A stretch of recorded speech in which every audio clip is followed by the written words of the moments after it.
Hi friends, good morning. Welcome back to my channel Shweta vlog. ಹೇಗಿದ್ದೀರಾ ಎಲ್ಲರೂ? ನಾನಿವತ್ತು very famous South Indian breakfast ಮಾಡ್ತಾ ಇದ್ದೀನಿ. ಇಡ್ಲಿ ಸಾಂಬಾರು, ಅದ್ರ ಜೊತೆ ಚಟ್ನಿ. ಇವಾಗೆಲ್ಲ ರೀಲ್ಸಲ್ಲಿ ಈ ಇಡ್ಲಿ ಸಾಂಬಾರ್ದು ಒಂದು ಹಾಡು ಫೇಮಸ್ ಆಗಿಬಿಟ್ಟಿದೆ. ಏನಂದರೆ ದೋಸೆ ಇಡ್ಲಿ ಸಾಂಬಾರ್ ಚಟ್ನಿ ಅಂತ. ಸೊ ಅದನ್ನು ಹೇಗೆ ಮಾಡೋದು ನಾನು ನಿಮ್ಮ ಜೊತೆ ಶೇರ್ ಮಾಡ್ಕೊತೀನಿ. ಬನ್ನಿ ನೋಡೋಣ. ನಾನಿಲ್ಲಿ 1/4 ಕಪ್ಪು ಬೇಳೆ ತೊಗೊಂಡಿದ್ದೀನಿ. ಅದನ್ನು 2 ಸಲ ನೀಟಾಗಿ ತೊಳೆದು ಸ್ವಲ್ಪ ನೀರು ಹಾಕಿ ನೆನೆಯಾಗಿ ಬಿಡಿ. ಅದರ ಜೊತೆ 1 ಟೊಮೊಟೊನ ಬೇಳೆ ಜೊತೆನೇ ಕಟ್ ಮಾಡಿ ಹಾಕ್ಕೊತಾ ಇದ್ದೀನಿ. ಬೇಳೆನ ನಾನಿಲ್ಲಿ ಅರ್ಧ ಗಂಟೆ ನೆನೆಸ್ಕೊಂಡು ಆಮೇಲೆ ಕೂಗಕ್ಕೆ ಇಡ್ತೀನಿ. ಯಾಕೆಂದರೆ ಬೇಳೆ ನೆಂದು ಬೇಯಿಸಿದ್ರೆ ಸೊ ಅದ್ರದ್ದು ಕಟ್ಟು ಚೆನ್ನಾಗಿ ಬಿಡುತ್ತೆ. ಅದಕ್ಕೆ ಯಾವಾಗಲೂ ನಾನು ಬೇಳೆನ ನೆನೆಸಿ ಆಮೇಲೆ ಬೇಯಕ್ಕಿಡ್ತೀನಿ.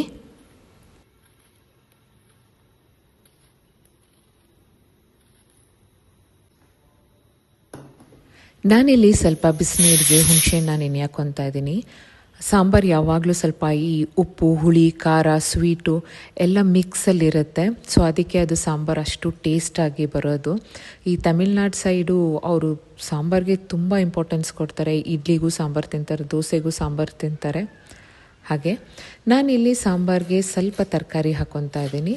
ಒಂದು 4 ಬೀನಿಸು, ಒಂದು ಅರ್ಧ ಕ್ಯಾರೆಟು, ಒಂದು ಅರ್ಧ ಆಲೂಗೆಡ್ಡೆ, ಟೊಮೆಟೊ ನಾನು ಆವಾಗಲೇ ಬೇಳೆಲೆ ನೆನೆ ಹಾಕ್ಕೊಂಡಿದ್ದೀನಲ್ಲ, ಸೊ ಒಂದೇ ಟೊಮೆಟೊ ಸಾಕು. ಹುಳಿಗೆ ನಾವು ಹುಣಸೆಹಣ್ಣು ರಸನೂ ಹಾಕೋದ್ರಿಂದ ಟೊಮೆಟೊ ಒಂದೇ ಸಾಕು.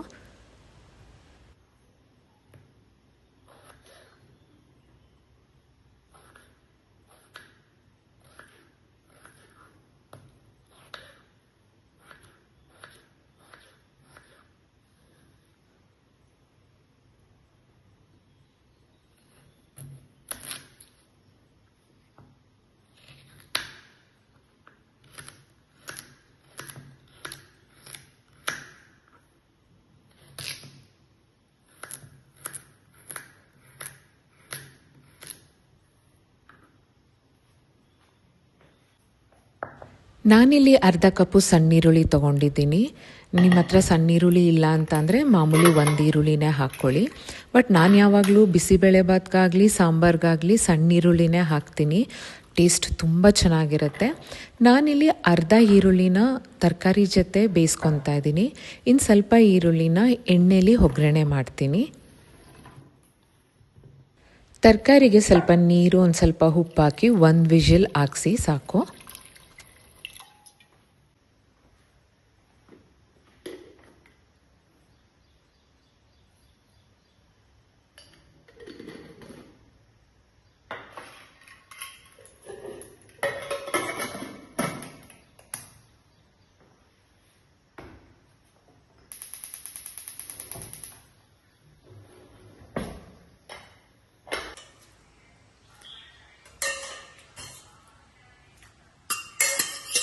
ತರಕಾರಿ ಬೆಂದಿದೆ. ಇದನ್ನು ಒಂದು ಬೌಲ್ಗೆ ಎತ್ತಿಟ್ಕೊತಾ ಇದ್ದೀನಿ. ಅದೇ ಕುಕ್ಕರಲ್ಲಿ ನಾನು ಬೇಳೆ ನೆನೆಯಾಕಿಟ್ಟಿದ್ನಲ್ಲ ಅದನ್ನು ಹಾಕ್ಕೊಂಡು ಅದನ್ನು ಒಂದು 2ರಿಂದ 3 ವಿಷಲ್ ತೊಗೊಳ್ಳೋಣ. ಬೇಳೆ ಚೆನ್ನಾಗಿ ಬೆಂದಿರಬೇಕು, ಆವಾಗಲೇ ಚೆನ್ನಾಗಿರುತ್ತೆ. ನಾನು ಯಾವಾಗಲೂ ಬೇಳೆ ಜೊತೆ ತರಕಾರಿ ಹಾಕಿ ಬೇಯಿಸೋದಿಲ್ಲ. ಏಕೆಂದರೆ ತರಕಾರಿ ಬೇಗ ಬೆಂದೋಗುತ್ತೆ, ಬೇಳೆ ಬೆಂದಿರಲ್ಲ. ನನಗೆ ನೀಟಾಗಿ ಬೇಳೆ ಬೆಂದಿರಬೇಕು, ಹಾಗಾಗಿ ನಾನು ಎರಡನ್ನೂ ಸಪ್ರೇಟಾಗಿ ಬೇಯಿಸ್ಕೊತೀನಿ. ಈಗ ಒಂದು ಪ್ಯಾನ್ಗೆ ಸ್ವಲ್ಪ ಎಣ್ಣೆ ಹಾಕ್ಕೊಂಡು, ನಾನು ಆಗಲೇ ಹೇಳಿದ್ನಲ್ಲ ಸ್ವಲ್ಪ ಈರುಳ್ಳಿನ ಎಣ್ಣೆಲಿ ಒಗ್ಗರಣೆ ಹಾಕ್ಕೊಂಡ್ರೆ ಟೇಸ್ಟ್ ಚೆನ್ನಾಗಿರುತ್ತೆ ಅಂತ, ಹಾಗಾಗಿ ಸ್ವಲ್ಪ ಈರುಳ್ಳಿನ ಎಣ್ಣೆ ಜೊತೆ ಫ್ರೈ ಮಾಡ್ಕೊಳ್ಳಿ. ನಾನಿಲ್ಲಿ ಇವತ್ತು MTR ಸಾಂಬಾರು ಪೌಡ್ರನ್ನ ಯೂಸ್ ಮಾಡಿಕೊಂಡು ಸಾಂಬಾರು ಮಾಡ್ತಾಯಿದ್ದೀನಿ. ನಾನಿಲ್ಲಿ MTR ಸಾಂಬಾರು ಪೌಡ್ರನ್ನ 3 ಸ್ಪೂನ್ ತೊಗೊಂಡ್ರೆ, ಮಾಮೂಲಿ ಮನೆಯಲ್ಲಿ ನಾವು ಸಾಂಬಾರು ಪೌಡ್ರು ಇರುತ್ತಲ್ಲ ಅದನ್ನು 3 ಸ್ಪೂನ್ ತೊಗೊಂಡಿದ್ದೀನಿ.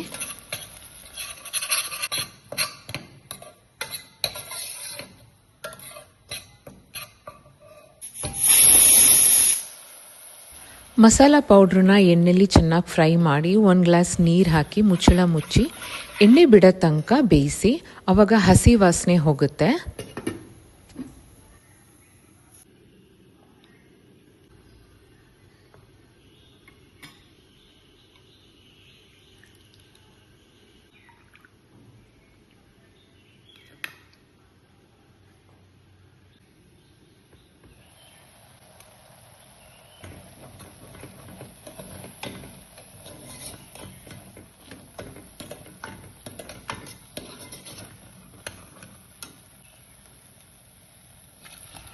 ಮಸಾಲೆ ಬೆಂದು ಸುತ್ತ ಎಣ್ಣೆ ಬಿಟ್ಟಿದೆ. ಇದಕ್ಕೆ ತರಕಾರಿನ ಮಿಕ್ಸ್ ಮಾಡ್ಕೊಳ್ಳಿ.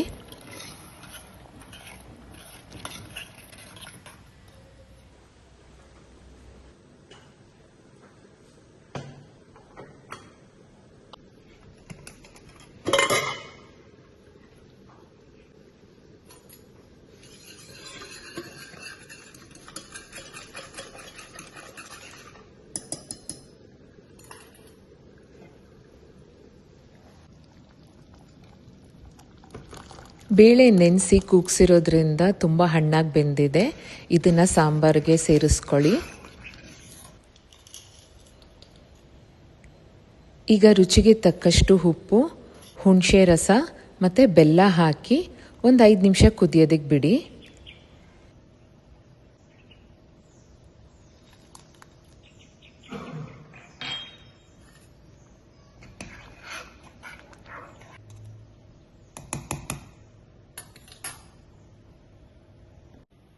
ಒಂದು ಮಿಕ್ಸಿ ಜಾರ್ಗೆ 3 ಸ್ಪೂನ್ ಕಾಯಿ ತುರಿ ಹಾಕ್ಕೊಂಡು ಸಣ್ಣದಾಗಿ ಗ್ರೈಂಡ್ ಮಾಡಿ ಸಾಂಬಾರ್ ಜೊತೆ ಮಿಕ್ಸ್ ಮಾಡ್ಕೊಳ್ಳಿ.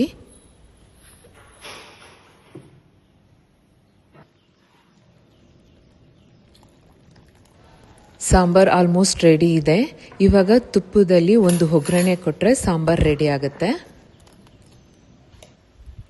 ನಾನಿಲ್ಲಿ ಒಗ್ಗರಣೆ ಪ್ಯಾನ್ಗೆ ಸ್ವಲ್ಪ ತುಪ್ಪ ಮತ್ತು ಎಣ್ಣೆ ಸೇರಿಸ್ಕೊಂಡಿದ್ದೀನಿ. ಅದಕ್ಕೆ ಫಸ್ಟು ಕಳೆಕಾಯಿ ಬೀಜ ಹಾಕಿ ಫ್ರೈ ಮಾಡ್ಕೊಳ್ಳೋಣ. ಕಳೆಕಾಯಿ ಬೀಜ ಫ್ರೈ ಆದಮೇಲೆ ಇದಕ್ಕೆ ಸಾಸಿವೆ, ಒಣಮೆಣಸಿನ್ಕಾಯಿ, ಹಿಂಗು ಹಾಗೆ ಕರಿಬೇವಿನ ಸೊಪ್ಪು ಹಾಕಿ ಸಾಂಬಾರ್ಗೆ ಒಗ್ಗರಣೆ ಕೊಡಿ. ಸೊ ಸಾಂಬಾರ್ ರೆಡಿ ಆಯಿತು.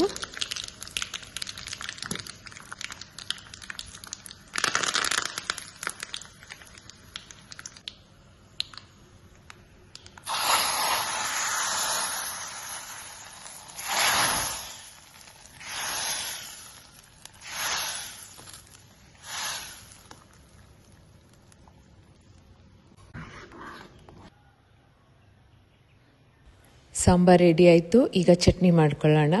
ಚಟ್ನಿಗೆ ನಾನಿಲ್ಲಿ ಮಿಕ್ಸಿ ಜಾರ್ಗೆ ಸ್ವಲ್ಪ ಕೊತ್ತಂಬರಿ ಸೊಪ್ಪು, ಹಸಿಮೆಣಸಿನ್ಕಾಯಿ, ಉಪ್ಪು, ಒಂದೇ ಒಂದು ಬೆಳ್ಳುಳ್ಳಿ, ಕಡಲೆ ಮತ್ತು ಕಾಯಿ ಹಾಕಿ ರುಬ್ಕೊತಾ ಇದ್ದೀನಿ.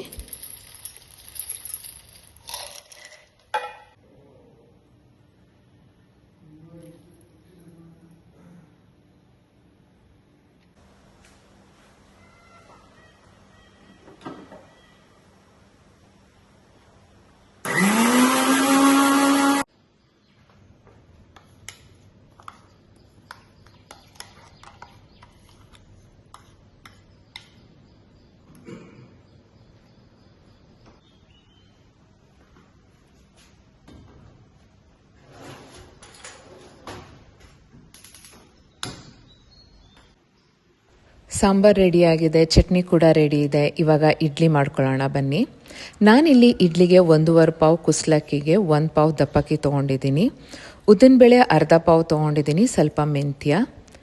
ಅಕ್ಕಿನ 2 ಅಕ್ಕಿನೂ ಬೇರೆ ನೆನೆ ಹಾಕ್ಕೊಳ್ಳಿ, ಉದ್ದಿನಬೇಳೆ ಬೇರೆ ನೆನೆ ಹಾಕ್ಕೊಬೇಕು.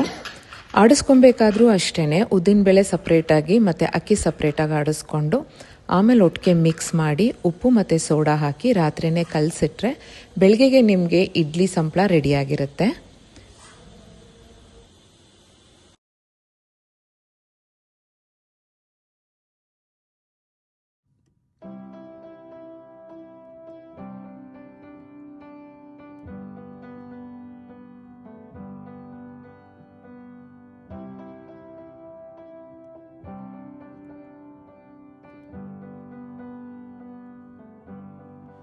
Wish that I could cough out my emotions in a healthy manner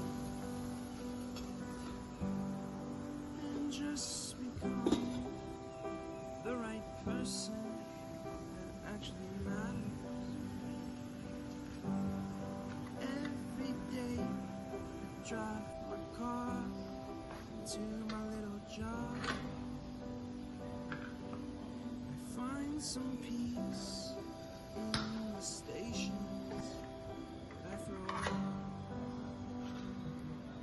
But I wish there was a song with your name as the title.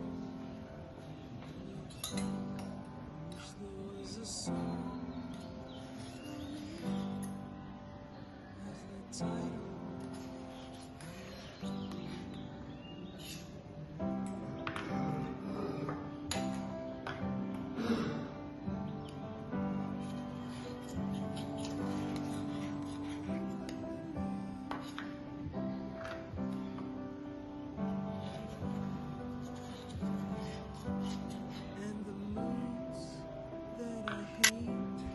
Idli ತುಂಬ ಸಾಫ್ಟಾಗಿ ಆಗಿದೆ ನೋಡಿ. ನೋಡಿ ಇಷ್ಟು ಸಾಫ್ಟಾಗಿ ಆಗಿದೆ ಅಂದರೆ ಬಾಯಿಗಿಟ್ರೆ ಕರ್ಗೋಗುತ್ತೆ, ಅಷ್ಟು ಸಾಫ್ಟಾಗಿ ಆಗಿತ್ತು ಇಡ್ಲಿ. ಸೊ ಈ ಇಡ್ಲಿ ಜೊತೆ ಬೆಣ್ಣೆ, ಸಾಂಬಾರು, ಚಟ್ನಿ ಎಲ್ಲನೂ ಜೊತೆಲಿ ತಿಂದರೆ ತುಂಬ ಚೆನ್ನಾಗಿರುತ್ತೆ. ಎಲ್ಲರೂ ಟ್ರೈ ಮಾಡಿ. ಐ ಹೋಪ್ ಈ ವ್ಲಾಗ್ ನಿಮ್ಗೆಲ್ಲರಿಗೂ ಇಷ್ಟ ಆಗಿದೆ ಅಂತ ಅನ್ಕೊತೀನಿ. See you in the next vlog. Till then, bye friends.